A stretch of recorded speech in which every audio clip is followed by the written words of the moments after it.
दोस्तों नमस्कार। आज आपके लिए राजस्थान बोर्ड कक्षा 10वीं का समाज विज्ञान सोशल साइंस का पेपर लेकर आ चुका हूँ। 17 मार्च 2025 को जो आपका समाज विज्ञान का पेपर होगा उसमें लगभग 80% क्वेश्चन इसी पेपर से छपने वाले हैं। इसलिए अगर आप अपने एग्जाम में अच्छे नंबर लाना चाहते हैं तो इस वीडियो को पूरा देखना है। इस वीडियो में जो प्रश्न बता रहा हूँ उन प्रश्नों को रट्टा मार लेना है। अगर आप चैनल पर नए हैं तो वीडियो को लाइक कर लो और चैनल को सब्सक्राइब कर लो, फिर हम आपको आपके एग्जाम में आने वाले सभी प्रश्न बताते हैं। देखो सबसे पहले तो यहाँ पर आपको टाइम मिलेगा 3 घंटे 15 मिनट का और आपका पेपर होगा 80 नंबर का। अब आपके एग्जाम में कौन कौन से प्रश्न आएंगे वो सारे मैं आपको बता देता हूँ। पहला आपका आएगा खंड ए में। खंड ए में आपके बहुविकल्पात्मक प्रश्न आएंगे और इसमें आप कहेंगे निम्न प्रश्नों के उत्तर का सही विकल्प चयन कर उत्तर पुस्तिका में आपको लिखना है। इसमें पहला प्रश्न दिया गया है नेपोलियन की संहिता का निर्माण हुआ था, तो इसका निर्माण आपका 1804 में हुआ था, तो इसका right answer option number C. आगे बात कर रहे हैं क्वेश्चन नंबर 2 के बारे में। अधिकतर गहरी तथा अम्लीय pH 6.0 किस मृदा का गुण है? क्वेश्चन नंबर 2 के राइट आंसर के बारे में, तो इसका राइट आंसर होगा आपका लेटेराइट मृदा। क्वेश्चन नंबर 3 के बारे में चिपको आंदोलन का संबंध किस क्षेत्र से है? तो इसका संबंध हो जाएगा हिमालय क्षेत्र से संबंध है। चौथा प्रश्न है लोह इस्पात उद्योग है, तो लोह इस्पात उद्योग को होगा आधारभूत उद्योग। आगे पांचवें प्रश्न के बारे में देखते हैं। कोलकाता पतन पर बढ़ते व्यापार को कम करने हेतु सहायक पतन के रूप में किसे विकसित किया गया है? हल्दिया को, ऑप्शन नंबर फर्स्ट। नेक्स्ट प्रश्न है 1448 ईस्वी में गुटेनबर्ग में कौन सी पुस्तक छपी थी? बाइबल पुस्तक छपी थी। सन 1448 में गुटेनबर्ग में बाइबल पुस्तक छपी थी। क्वेश्चन नंबर 7 1917 में कलकत्ता देश में पहली बार जूट मिल लगाने का व्यवसायी थे आपके सेठ हुकमचंद। नेक्स्ट प्रश्न भारतीय श्रमिकों को अनुबंध के तहत दूसरे देशों में ले जाने प्रथा को खत्म कर दिया गया था, तो प्रथा को आपको खत्म किया गया था 1921 में। क्वेश्चन नंबर 9 के बारे में देखते हैं। गंभीर हिंदी में छपाई की शुरुआत हुई 1870 के दशक में। क्वेश्चन नंबर नेक्स्ट सत्ता का बंटवारा विभिन्न सामाजिक समूह मसलन भाषाई और धार्मिक समूहों के बीच हो सकता है, इसका एक उदाहरण है, तो इसका उदाहरण है बेल्जियम की सामुदायिक सरकार। नेक्स्ट प्रश्न निम्नलिखित में से किस लोकतांत्रिक देश में संघीय व्यवस्था नहीं है? इंग्लैंड में नहीं है, इंग्लैंड में आपकी संघीय व्यवस्था नहीं है। नेक्स्ट प्रश्न लैंगिक असमानता का आधार नहीं है, वो है आपका स्त्री पुरुष की जैविक बनावट। नेक्स्ट प्रश्न है कम्युनिस्ट पार्टी की विशेषता आर्थिक सुधार अपनाती है पर राजनीतिक सत्ता पर एकाधिकार बनाए रखती है। अगला प्रश्न है हम लोकतंत्र की अवधारणा को उस समय दोष देने लगते हैं जब हम उसे मानते हैं, वो आपका हो जाएगा हर मर्ज की दवा। 15वां प्रश्न है मानव विकास रिपोर्ट जारी करने वाली संस्था है, तो वह है आपकी संयुक्त राष्ट्र विकास कार्यक्रम। निम्न में से सही कथन कौन सा है? तो सही कथन इसका राइट आंसर क्या होगा? इसका राइट आंसर होगा ऑप्शन नंबर बी। अनौपचारिक क्षेत्र की ऋणदाता प्राय अधिक ब्याज वसूल करते हैं। नेक्स्ट प्रश्न है जब नया गैस कनेक्शन लेने के लिए गैस डीलर उसके साथ एक चूल्हा भी देने के लिए आप पर दबाव डालता है, तो यह दबाव हमारे लिए उपभोक्ता अधिकार का उल्लंघन करता है, वह है XV22। तो इसका राइट आंसर हो जाएगा आपका चुनने के अधिकार का दबाव डाल रहा है हमारे ऊपर। आगे बात करते हैं नेक्स्ट प्रश्न के बारे में। 15वां 16वां 17वां 18वें प्रश्न के बारे में। कारगिल फूड्स किस देश की बहुराष्ट्रीय कंपनी है? अमेरिका की बहुराष्ट्रीय कंपनी है कारगिल फूड्स, इस चीज को आपको ध्यान में रखना है। आगे बात करते हैं क्वेश्चन नंबर 2 के बारे में। इसमें कह रहा है रिक्त स्थानों की पूर्ति कीजिए।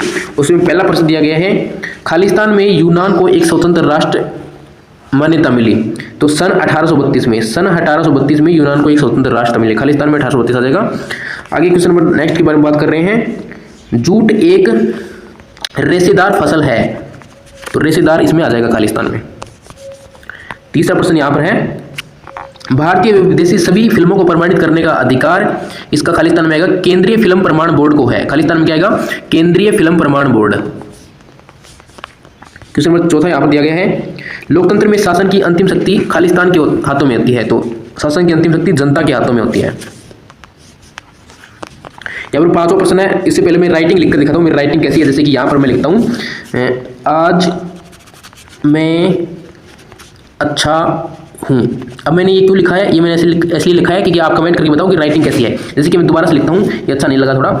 आज एक मिनट, आज मैं नहीं, अब देखो कैसी राइटिंग है, कमेंट करके बताना है। 5वां प्रश्न है खालिस्तान क्षेत्र के अन्य क्षेत्रों के विकास में मदद को पहुंचता है, तो होता है आपका तृतीयक क्षेत्र खालिस्तान में। क्वेश्चन नंबर 6 दिया गया है वैश्वीकरण से धनी उपभोक्ता और कुशल शिक्षित एवं धनी उत्पादक हुए, क्या हुए? लाभान्वित हुए।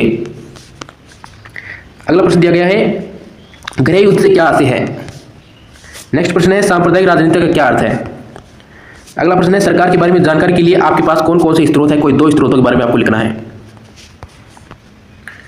और जो इंपॉर्टेंट क्वेश्चन है, जो मुद्रण क्रांति क्या है, ये आपको नहीं याद करना है, ये भी आपको नहीं याद करना है। जो ये वाला आपको याद करना है, बेल्जियम में तुलनात्मक रूप से कौन से लोग ज़्यादा समृद्ध और ताकतवर रहे हैं, और ये भी आपको याद करना है। सरकार के बारे में जानकारी के लिए आपके पास कौन से स्रोत है, कोई 2 लिखना है, इसको भी आपको रट्टा मार लेना है।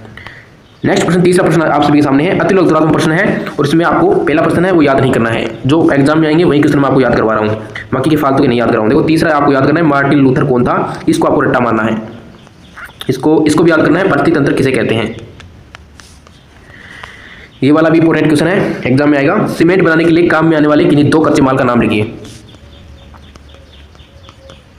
नेक्स्ट प्रश्न है जो खंड ब में चौथा प्रश्न नहीं याद करना है, आपको ये वाला प्रश्न याद करना है, रबी और खरीफ फसल किसे कहते हैं? रबी की फसल क्या होती है, खरीफ की फसल क्या होती है, ये चीज आपको पता होना चाहिए।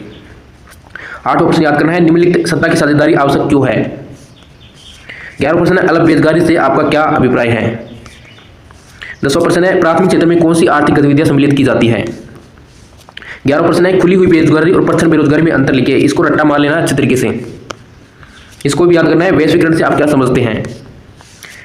नेक्स्ट प्रश्न है, तिरछे क्षेत्र से आपका क्या अभिप्राय है, इसको भी आपको रटना है। खंड स में जो आपका दिया गया है, इसमें आपको जो अथवा में दिया गया है ना, इसको नहीं याद करना है, नहीं आएगा एग्जाम में। ये वाला 15वां है ना, ये आएगा। बात क्या है, इसके निर्माण के उद्देश्य बताऊं। जो 16 प्रश्न है, 16 प्रश्न में इसमें जो 16 का ऊपर वाला है ये आपको नहीं याद करना है, नीचे वाला याद करना है। संघीय व्यवस्था की किसी 4 विशेषता को रेखांकित कीजिए।